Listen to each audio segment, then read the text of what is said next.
Finally, we're going to consider the daily life of Romans. And I paused here because there is this famous mosaic which says, Kave Kanem. You can guess what that means, perhaps. Have you ever heard of a caveat? That's something you need to beware of. So, daily life of ancient Romans. We're going to look at first at family and society and ask, how were the family and society organized? The head of the Roman family was the father. He owned all the property and had control over other members of the household. The father's power was limited, however, by public opinion and custom. Roman society disapproved of a father punishing his family without good cause. But if Roman society agreed he did have good cause, he could do just about anything. Women in a Roman family enjoyed more freedom than women in Greece. Like women in most parts of the world, Roman women were expected to run the household and take care of the children. But they could inherit property, and they ran the family business when their husbands were away. Still, women had little power outside the home and could not vote.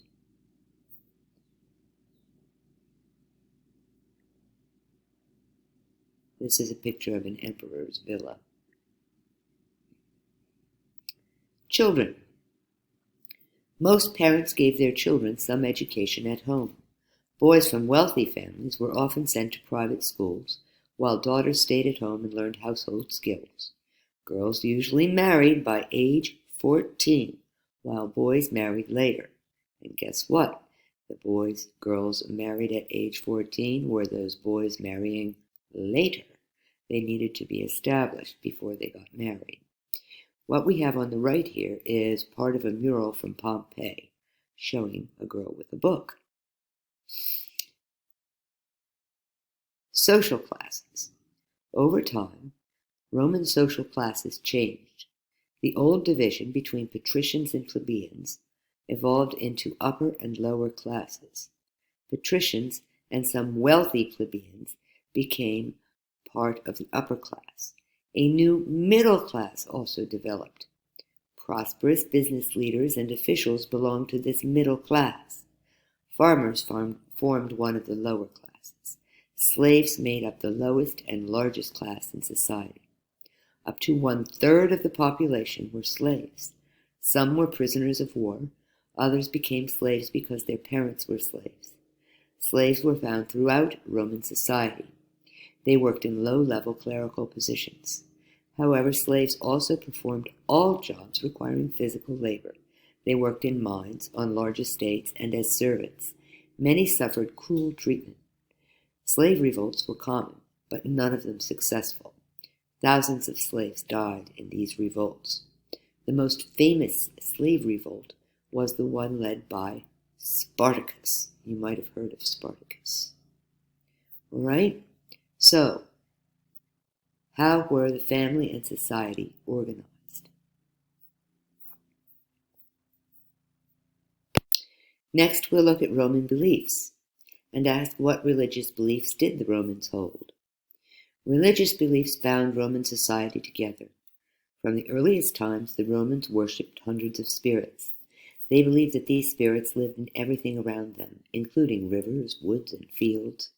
Roman families also believed that household gods protected them. They set up shrines in their homes to honor these spirits. Later, Roman beliefs were influenced by other cultures. The Etruscans and Greeks particularly affected Roman religion. The Romans adopted the Etruscan idea of gods in human form. They also adopted Etruscan rituals designed to predict the future. The Romans believed that these rituals could reveal whether a specific action, such as a battle, would have a good result. The Romans borrowed many of their gods from the Greeks.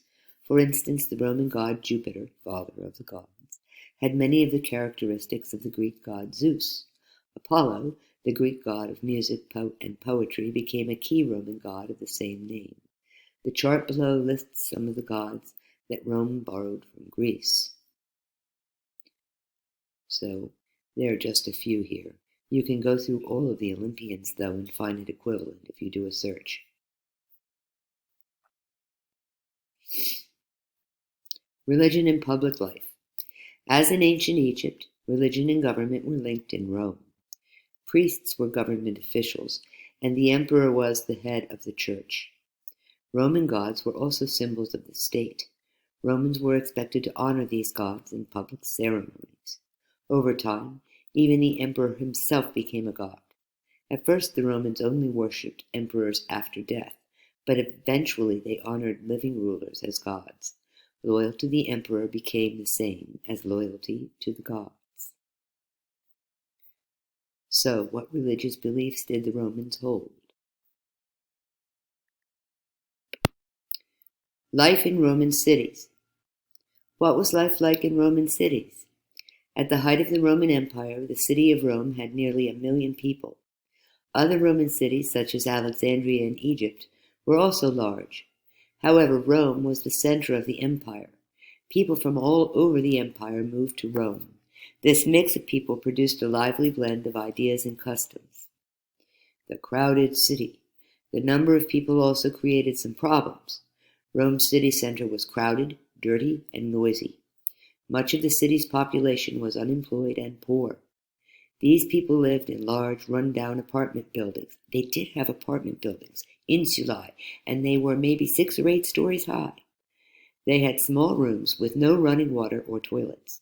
They often dropped their trash out the windows, sometimes injuring people walking in the streets below. Fire was also a constant danger. Why? How did they cook? How did they see in the dark? These were common in other Roman cities as well. Poor Romans also had little to eat. Typical foods were bread, olives, and fruit, but the government provided free grain to keep people happy and avoid public unrest. There also has been the discovery of the Roman baths, and that is a very interesting thing to examine, possible project topic. Romans had baths, and they would go to a public bath and bathe. After a while, I forget which emperor, decided they were separate baths for men and women, but they were an important part of society. By contrast, wealthy Romans enjoyed a life of luxury. They lived in large, comfortable homes in the countryside. They spent their time going to the theater and enjoying themselves. Yes, they had theater in Rome, and indeed they would use convicted criminals for characters who were actually killed on the stage. They also held fancy dinner parties. These meals featured fine foods like dates, oysters, and ham, and peacock tongues, and all kinds of wonderful things. They also included unusual dishes like salted jellyfish, roast parrot, and boiled flamenco tongue. Bird tongues were a delicacy. Structures of city life. The Romans came up with a number of practical solutions to some of their urban problems. They built sewer and plumbing systems to improve sanitation. They also built aqueducts to carry fresh water from springs, streams, and lakes into towns. The water traveled through a system of channels and pipes. It's a gravity system, right? Most of these were underground. However, some were supported on high arched bridges. Many of these aqueduct bridges survive and are still used today. Back to public baths, another important part of city life. Most towns and even most Roman forts had public bathhouses. Romans of all classes visited these baths to bathe and socialize. And you can learn more about this architecture and technology if you look at this feature. They were very complex. You have a hot, a medium, and a cold. You have scraping rooms. You have all kinds of things in a bath. Roman sports. To distract Romans from the problems of city life, the government provided entertainment in a large public arenas. One of these was the Circus Maximus, a large oval stadium used for chariot races. Another famous arena was the Colosseum. There, Romans could watch gladiators or trained warriors fight to the death. The spectacles they watched combined bravery and violence, honor and cruelty. Okay, back to what was life like in Roman cities. We have housing, and different sorts. We have baths and sewers. We have aqueducts. We have entertainment. And that is where we stop. So please go back and enter your answer to the next and last essential question. And then keep track of this because you're going to use it when we are developing projects. I think you will find something here that interests you, and you're going to use that as a springboard to do some of your own research and create something. We'll talk about that more soon.